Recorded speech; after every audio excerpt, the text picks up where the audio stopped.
Hey everyone, and welcome back to Bridging the Gap. My name is Alvin. I lean right on most issues, and I'll be representing the Republican side. Hello, I'm Luke. I lean left on most issues, and I'll be representing the Democratic side. Now, in this video, we'll be characterizing Senate races based on the Trafalgar Group's polling. Yeah, so the Trafalgar Group is a slightly right-leaning pollster. They deviated from the polling norm in 2020 and were recognized for being pretty much accurate, more accurate than a lot of other pollsters in 2020, when Trump made the election very close. And we'll be looking at their polls today because they're one of the only polling firms that have consistently polled every swing state or almost every swing state. So yeah, here we go. And also, something else to note about Trafalgar is, I mean, historically, they tend to overestimate Republicans outside of like 2020 and 2016. So, I mean, it's a very good gauge of kind of where races are, because it kind of like adds that like right leaning like border, like this is as far right as it can go, or something like that around there. Yeah, You understand? Yeah. it's pretty difficult to see a world where Trafalgar overestimates the Democrat by more than 1 or 2 points. And so it's yeah, I agree with that. Mm-hmm. Anyway, we'll be starting with their oldest polls that happened this summer. So we'll just go chronologically in time, I think. Yep. Yeah, so the first poll that they released this summer was in August 14th to August 18th poll, and they polled Nevada, one of the closest Senate races this time around, and they Mm-hmm. show Adam Laxalt with a small lead. Yeah, 2.4 points to be exact. So that would be a lean characterization. And of course, I mean, historically, Trafalgar's overestimated Republicans, as we've mentioned before. So this could mean like this could be a really close race. This could like essentially mean that it's 50-50. And that's about where we put it in our predictions. I think this still like indicates a close race. I'm not really like surprised by that polling. Well, what do you Yeah, think? didn't you say Trafalgar's off by 2 points or so in 2020? Yeah, in 2020, I believe so. I think with the 2020 polling error, this would actually go to the Democrats by like I think I did the math before. It would go to the Democrat by zero point 0.7 if they had their 2020 polling error for this poll here. So that would I indicate a very, see. very close I race. see. So yeah. Yeah, they had Trump. They overestimated Trump by 3 points. So it's interesting that they have a Laxalt here up by 2.4. This is going to be very close. Mm-hmm. And moving on, um, there's a lot of tweets here, but next was Pennsylvania. They Yeah, I released believe this so. Yeah. in also in late August, and they here is very interesting because they show John Fetterman up almost by a likely margin, but it's Yeah, still in the lean column. 4.9 points. So that's pretty crazy. I mean, that based on like Trafalgar's bias, that could be a likely margin. Um, Hmm. like I mean that's very interesting. That they have John Yeah, Fetterman that far up above Mehmet Oz. they overestimated Trump in Pennsylvania by 3 points as well. Same bias as Nevada. So this shows John Fetterman doing really well in Pennsylvania, Mm-hmm. continuing to do so. And next is Ohio. So we'll just move on to Ohio here, where they have JD Vance also closing in on that likely margin. Um, Against and Tim Ryan. Yeah. correct, and he's up by 4.6 points. So This one also is kind of interesting. I mean, well, before that, this was like one of the first polls in a while that like showed JD Vance up against Tim Ryan. I mean, like we largely thought that, JD Vance is probably ahead, but the polling wasn't showing that. So this is like one of the first polls, like I believe there was an Emerson poll as well, that showed JD Vance ahead. And like it makes sense. I mean, and it like it was consistent with what we believed, and it kind of just reaffirmed to me at least that JD Vance is ahead. And another thing to note about Trafalgar's polling in Ohio is that they actually were off, I believe, in favor of the Democrats in 2020. So the fact that it's at Oh, 4.6 now with the 2020 bias, it would be in a likely margin. So that's interesting. oh, that's Um, correct. Yeah, they overestimated the Democrat here by 3 points, so this would go into the likely margin.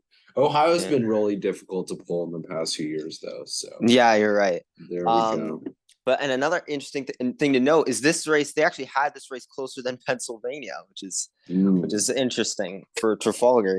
Yeah, Trafalgar's, you know, being a little wild recently. Then we Hmm. moved to Colorado where they have O'Day or O'Dea at 41.6, which is honestly closer than I thought he would have it at this point, with about what 5.8 points. So, Hmm.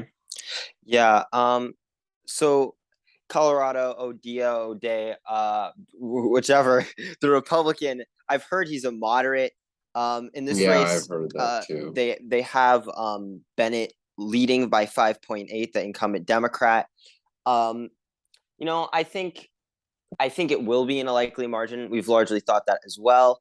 Um, I, I would imagine Bennett is leading by this much, and I could see a polling error in Colorado for Trafalgar because even like standard Democratic pollsters, um, most independent pollsters were off in favor of Republicans in Colorado in 2020. It was like one of those rare Mm. states. So I could see this like a few points, like doing a few points better than what's shown in the poll. But yeah, I do think I mean, it would be a likely margin. Yeah. Yeah, it's going to be a likely margin, and then probably with at least in the Senate race, it might go to the safe margin in the governor's race, but there we Hmm. go. And then we'll move on to Wisconsin. Wisconsin here, where they have a very, very close race, but they have Mandela Barnes winning this one. Yeah, I know. Wisconsin's another state that's been atrocious in terms of polls in the Hmm. past few years, and their is this their most recent poll in Wisconsin that had that was very accurate, I think. Yeah, they were very Um, accurate in right. Wisconsin in They 2020. Yeah. yeah, they were pretty much held up as the standard in Wisconsin after 2020, mainly because there were polls showing Biden over 10 in Yeah. Wisconsin, which were just ridiculous in the end, and they had it as a close race, and they were right. So if we do take this at face value, it does mean Mandela Barnes is up, Hmm. which is very interesting. I mean, something to note though is Ron Johnson has historically been, polling hasn't really been reflecting how good he's actually been performing in the races. Like he was universally expected to lose in 2016, his True. Senate race in Wisconsin, and he won. So we still have him slightly ahead in our last prediction, but Trafalgar suggests that the Democrat is leading at least as of right now. Yeah, I mean, if we consider Trafalgar to be like the rightmost edge, that spells pretty bad news for Ron Johnson. But yeah, with Wisconsin being a difficult state to poll, maybe they just got lucky in 2020. We don't know. And Mandela Barnes is not exactly a centrist, as people who follow Mandela Hmm. Barnes would know. So it's difficult to see me. I mean, Ron Johnson definitely got carried probably by Trump a little at the end there, but in 2016. But Trafalgar does have this one as lean Democrat. And as we move past the dog pictures here in the Trafalgar group Twitter, Next, I believe is we go Arizona. to Arizona. And in Arizona, we have Blake Masters behind Mark Kelly. So he's behind by a few points, which is a little concerning to Blake Masters fans, especially considering the difference in the governor's race, right? I mean, we have Kerry Lake up by a smidge in Arizona in the governor's race, but Blake Masters is behind. Yeah, this one's another interesting one. They actually do have Mark Kelly by 3.3. Um, I'm not really sure how accurate Trafalgar was in 2020 Check. with Arizona, but I mean, yeah, this does Mm. look like a decent lead for Kelly coming from Trafalgar. Right Yeah, off the bat. they had Trump overestimated by around 3 points again. So there you go. Okay, that Um, kind of just reaffirms that I think Kelly does have a slight lead as of right now, and correct. we have that in our prediction as well. So Yeah, yeah, Blake Masters has some work to do, right, to catch up there. And then we have Georgia. So skipping past this sketchy South Carolina poll, we go to Georgia, where Brian Kemp's up a lot, but Herschel Walker is up by a hair. yeah, very close as we expect it to be. Yeah, I do. I mean, in our prediction, we have Warnock up by tilt margin. They have Walker up by tilt margin. I think their bias may suggest like this is a close race. This is a Uh, very and close race. I'm like I don't know, man. This one Yeah, like could go either way. I mean, yeah, we have a yeah. lot of data from Georgia because of the special runoffs that happened and in Georgia last year, and they were pretty accurate in terms of the Ossoff race, but they were off on the Loeffler Warnock race, and they also overestimated Trump by a lot in this. Hmm. So, but this was also in line with other pollsters in Georgia, so we can't really blame Trafalgar that much. Either way, though, they do seem to have a Republican bias, if any bias. We don't know Mm-hmm. how much of a bias, obviously, because this poll was obviously very accurate, but the other one wasn't, Listen, yeah. and you can't really tell how much of a bias. Obviously, with that, the first poll, you this would still be a lead for Walker, and the other bias would show Warnock up, and it's very difficult to tell which one it would be. It's also worth noting that this race looks like it could be had for a runoff with Chase Oliver, the Libertarian, taking quite a few votes here. 3% Mm-hmm. is a lot in such a close race. So there we go. Mm-hmm. Um, Walker's up by a tilt Point margin 8, yeah. in Georgia. Moving on, we go to Washington. You can One of the go more for this sketchy one. polls here. So in Washington, they only have the Democrat up by 2.9 points. Patty Murray going up against a generic Republican, Tiffany Smiley. I like this one was very weird to me. Like when I saw it, I had to like do a double take after I saw this one. I do not think the race in Washington, is like as close as Nevada or as close as Wisconsin, like as they suggest based on their polling, like looking at their recent polls. Um, I think you can discern that by even looking at their primary election, where like when you combine all the Democratic votes and all the Republican votes in their Senate primary, the Democrat, because they do a jungle primary, the Democrat was leading by 14. So like I can't see this being a 3 point race. Like it's like especially like right after that, primary. I mean, what do you think? Yeah, I mean this polls one of two very sketchy polls, as we'll get to in a moment. I mean obviously South Carolina was a little sketchy as well, but um this is not a 3 point race, and maybe Trafalgar, Robert Cowley, I don't really know how to pronounce his name, but he's pretty well known for being a right winger. He might just be trying to get the Democrats to put some money in Washington just to scare them a little. I'm not sure what he's trying to do here, but um, I think this poll just off by, probably at least 6 to 7 points. And that's going to be Washington and the lean Democrat, which Mm-hmm. is very awkward. And then we move on to where North do we Carolina. go? Yeah. North Carolina here. They didn't bother to pull the New York Senate race, even though they pulled the governor race. So that's interesting. But here we go. We have Ted Budd leading by a somewhat healthy margin over Cherry Beast. 2.8 points. That's a very slight lead for Ted Budd. I believe Trafalgar was somewhat accurate in North Carolina in 2020. So Yeah, like you can very. correct me on that. Yeah, Yes, so they were. that would going based off of that alone, that would suggest that they are right here. I would think this is one of their more accurate polls. I would think looking at this, I do think North Carolina is going to be pretty close, but I do think it will favor the Republican in the end, and that's why we have it in lean for our predictions.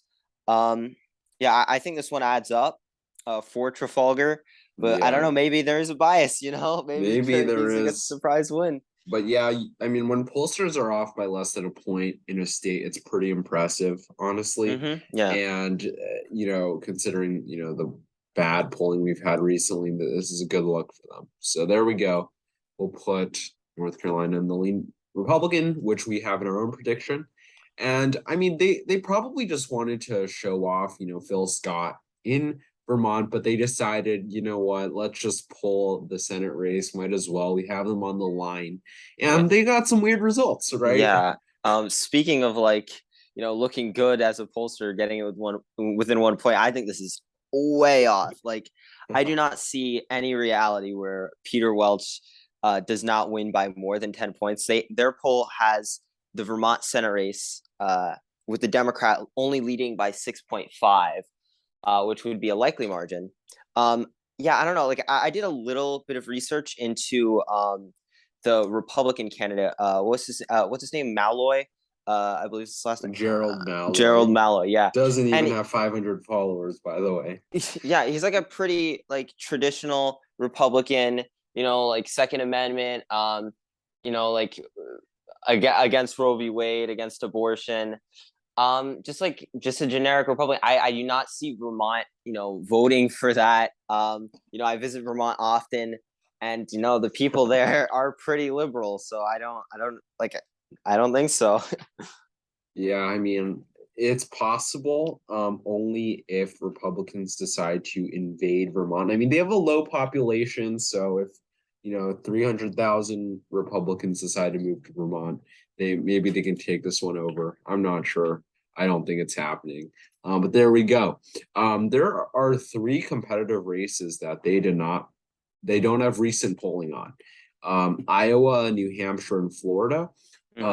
New Hampshire, they do have a old poll. They From have December, one yeah. poll in December where Maggie Hassan is up by a likely margin, but there's so many undecideds that we really need a new poll for this to be worth it. I hope they'll. I believe the New Hampshire primary is the 13th, so this Tuesday.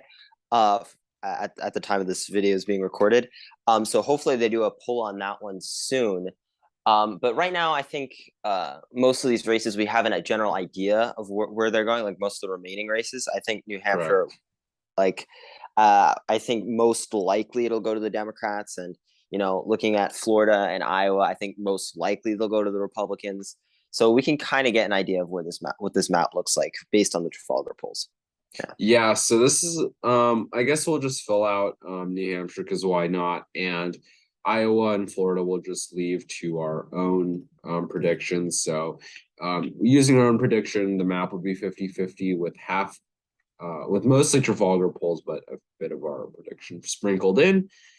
And it's interesting because, obviously they have some races that are weirdly close, but they also have polls spread out in random places like Wisconsin. Yeah. It's unexpected to see that result. This is strange. And yeah, I mean, either two Dem flips and two Republican flips. Yeah. Either Trafalgar's an absolute genius or they're just the worst. We'll find out in November, I guess. Yeah. But yeah, there we go. 50-50 Senate according to Trafalgar.